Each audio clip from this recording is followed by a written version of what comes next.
금비령. 준비 없이 산을 넘지 말라. 경북 안동시 풍산읍에는 산이 너무 험하고 고개가 높아서 한 번 넘어본 사람은 다시는 넘지 않는 죄로 유명했습니다. 암행어사 박문수는 영조 때 암행어사로 이름을 날린 인물입니다. 암행어사 박문수가 어명으로 민정을 살피러 지리를 전혀 모른 채 초행길로 경상도 풍산 땅에 갔습니다. 험한 고개를 넘다가 다 넘지 못하고 해가 저물어 산중턱에서 지치고 허기져서 그만 쓰러지고 말았습니다. 짐승들 울음소리만 계곡에 울려 퍼졌습니다. 주저앉은 암행어사는 혼신의 힘을 다해 일어나려고 발버둥 쳤습니다. 배는 고프고 지치고 목은 타들어 갔습니다. 일어나야 한다. 일어나야 한다. 기를 쓰고 일어나려 했지만 몸이 도저히 말을 듣지 않았습니다. 목은 마르는데 칠흑같이 어두운 높은 산에서 물은 찾을 수 없었습니다. 기진맥진하여 어쩔 수 없이 그 자리에서 꼬박 사흘을 미동도 못하고 오가는 사람도 없는 산중 길가에 누워 있어야만 했습니다. 도와주시오. 큰 소리로 구원을 요청하려고 생각했지만 탈진하여 소리가 입 밖으로 나오지 않았습니다. 어쩌다 가끔 인기척이 날 때마다 물을 외쳐보지만 구원을 요청하는 박문수어사의 소리는 모기 소리보다 더 작아 누구의 귀에도 들릴 수가 없었습니다. 그는 이젠 틀렸다.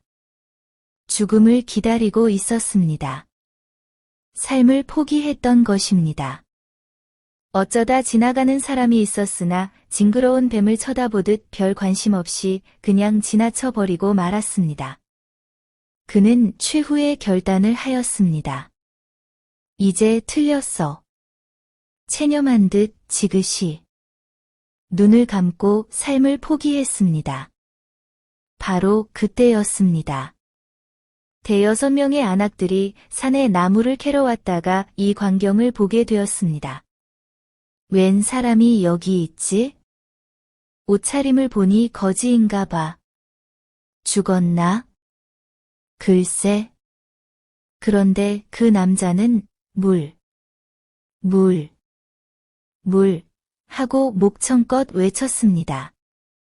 그러나 기운이 없어 모기보다 작은 소리로 외치는 어사의 소리를 듣는 사람은 없었습니다. 이 작은 목소리를 알아들은 한 젊은 안악이 있었습니다. 딱하기도 해라. 이 높은 산골짜기에 물이 어디 있단 말인가? 그 여인은 잠시 생각에 잠기더니 그 사람의 곁에 다가가서 퉁퉁 부른 하얀코 풍만한 젖을 꺼내 그 목말라 죽어가고 있는 그 남자에게 젖꼭지를 물렸습니다. 옆에서 보고 있던 같이 갔던 안악들은 혀를 찼습니다. 어머, 세상에. 망측해라. 하며 모두들 수근거렸습니다. 새파랗게 젊은 여자가 외간 남자에게 젖을 물려 안악들은 저마다 놀란 얼굴로 빈정댔습니다. 쓰러져 죽어가던 그 남자는 젖꼭지가 입에 닿자마자 갓난아기가 어미 젖을 빨듯 품에 파고들어 얼마나 세차게 빨든지 젖꼭지가 아플 지경이었습니다. 한참 동안 정신없이 빨더니 다소 갈증이 가시게 되어 정신이 드는 듯 했습니다. 부인, 정말 고맙습니다. 생명의 은인인 그 안악에게 무한한 고마움을 표했습니다. 그 여인의 마음은 죽어가는 그 사람을 산중에서 홀로 죽어가도록 그냥 두고 산길을 내려갈 수 없었습니다.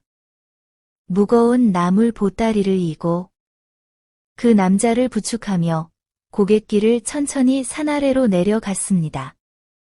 한편 앞서 내려갔던 안악들은 동네 앞에 모여 입에 거품을 물고 젖을 먹여준 그 안악에 대해 입방아를 찌으며 흉을 보고 있었습니다.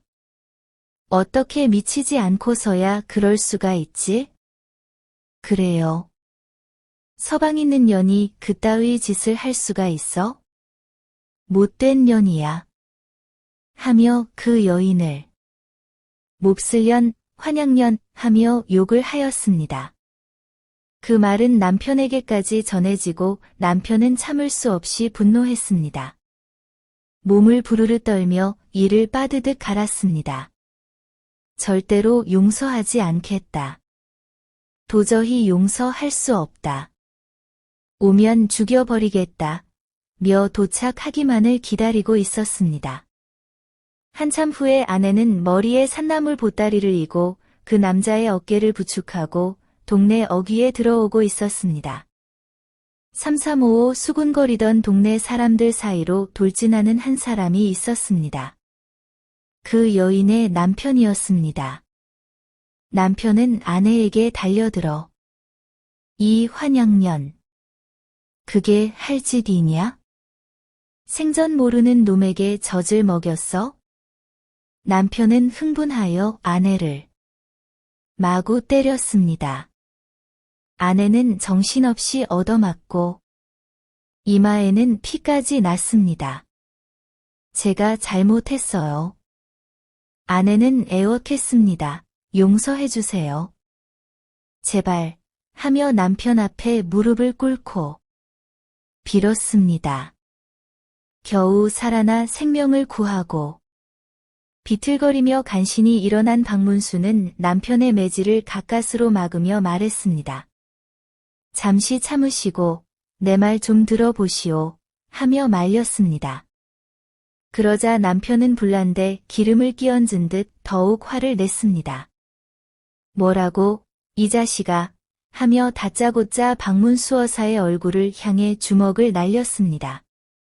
어사는 어이쿠 하며 쓰러졌습니다.